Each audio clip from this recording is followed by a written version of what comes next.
Welcome to Chillin' 101. We hope this video helps. You start by getting access. Sign in, then open the repository page. You should know whether you will browse in the web interface or clone it locally. Cloning gives you full code access and faster search.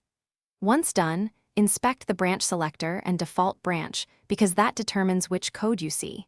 Make sure to read README and any contributing notes to understand purpose and major components. This first step saves confusion later and points you to files or folders to open next.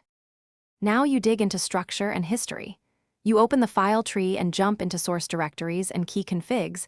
Understanding entry points clarifies how the project runs. At the same time, inspect commit history and the blame view to learn why lines changed. This explains design decisions. Use the repository search to find functions, types, or keywords quickly. Also check open issues and recent pull requests. These conversations reveal current priorities and known bugs. Finally, you bring the project to life by following the README run instructions. Install dependencies, run tests, and execute example commands.